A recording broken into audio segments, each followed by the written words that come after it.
क्या आप भी फ्राइड फूड बहुत कम खाते हैं, ऑयली मील्स अवॉइड करते हैं और फिर भी आपकी ब्लड रिपोर्ट में कोलेस्ट्रॉल हाई आता है? अगर हाँ, तो इसका मतलब ये जरूरी नहीं है कि आपकी डाइट में बहुत ज्यादा तेल है, क्योंकि हाई कोलेस्ट्रॉल सिर्फ ऑयली फूड खाने की वजह से नहीं होता। हमारी बॉडी में कोलेस्ट्रॉल नेचुरली बनता है और इसे प्रभावित करने वाले कई फैक्टर्स होते हैं, जैसे genetics, age, physical activity, body weight और कुछ मेडिकल कंडीशंस। दरअसल हमारे शरीर को कोलेस्ट्रॉल की जरूरत होती है, ये सेल्स के लिए जरूरी है और हार्मोन्स, विटामिन डी और बाइल एसिड्स बनाने में रोल निभाते। हमारा लिवर नेचुरली कोलेस्ट्रॉल बनाता है और साथ ही ब्लड से एक्सेस कोलेस्ट्रॉल को रिमूव करने में भी मदद करता है। इसलिए सिर्फ ऑयल कम कर देने से कोलेस्ट्रॉल हमेशा नॉर्मल हो जाए, ऐसा जरूरी नहीं। सिर्फ तेल नहीं, किस तरीके का फैट आप खा रहे हैं ये भी जरूरी हो जाता है। जब कोलेस्ट्रॉल की बात आती है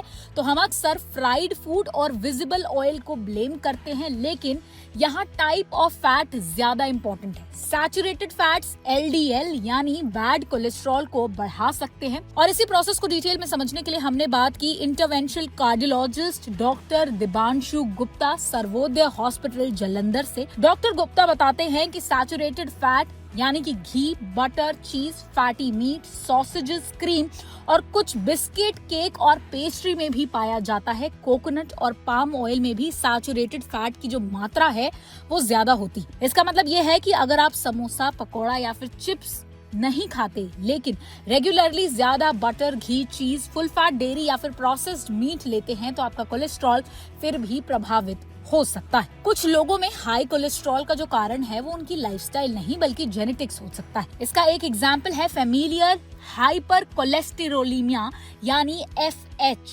इसके जेनेटिक चेंजेस की वजह से लिवर के लिए LDL कोलेस्ट्रॉल को ब्लड से रिमूव करना मुश्किल हो जाता है। इसका कारण LDL कोलेस्ट्रॉल काफी हाई हो सकता है और कई बार इसकी शुरुआत कम उम्र में ही हो जाती है। अगर आपको कोलेस्ट्रॉल बहुत ज्यादा है या आपके क्लोज फैमिली मेंबर्स में कम उम्र में हार्ट अटैक या स्ट्रोक का हिस्ट्री रहा है तो डॉक्टर से इनहेरिटेड हाई कोलेस्ट्रॉल के बारे में बात करना इम्पोर्टेंट है। एज, वेट और फिजिकल एक्टिविटी भी मैटर करती है। कोलेस्ट्रॉल पर सिर्फ आपकी प्लेट में मौजूद खाने का असर नहीं होता। एज बढ़ने के साथ कोलेस्ट्रॉल लेवल्स भी बढ़ सकते हैं।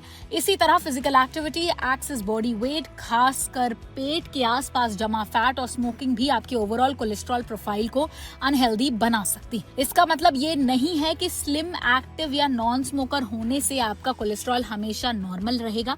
कोलेस्ट्रॉल एक मल्टी फैक्टोरियल इशू है, यानी इसे कई अलग अलग फैक्टर्स मिलकर प्रभावित करते हैं। कुछ हेल्थ कंडीशंस भी कोलेस्ट्रॉल बढ़ा सकती हैं। अगर आप हेल्दी डाइट लेते हैं और फिर भी कोलेस्ट्रॉल लगातार हाई है तो कभी कभी इसके पीछे कोई अंडरलाइंग हेल्थ कंडीशन भी हो सकती है।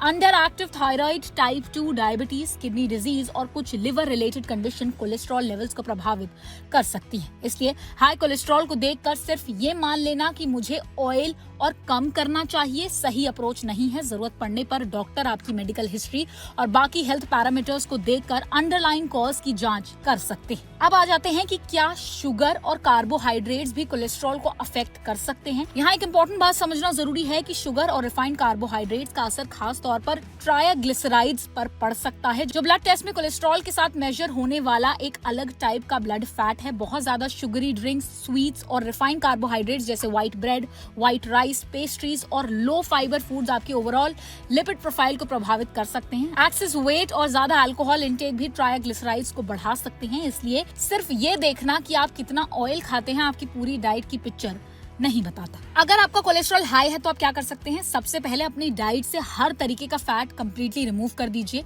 फोकस करें कि हेल्दी फैट्स और अनहेल्दी फैट्स के बैलेंस पर ध्यान दीजिए।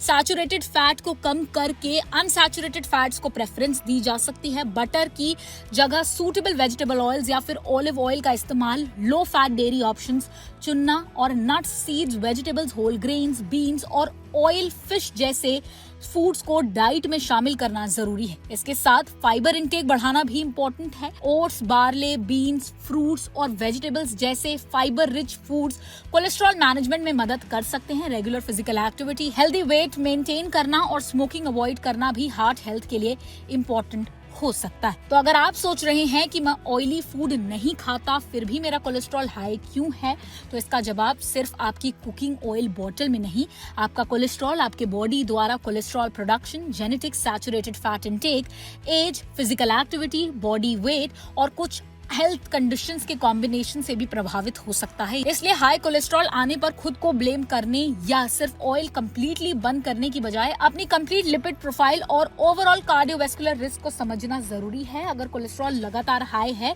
तो अपने डॉक्टर से बात करें ताकि जरूरत पड़ने पर अंडरलाइंग मेडिकल कंडीशन या फिर इनहेरिटेड हाई कोलेस्ट्रॉल की भी जांच की जा सके।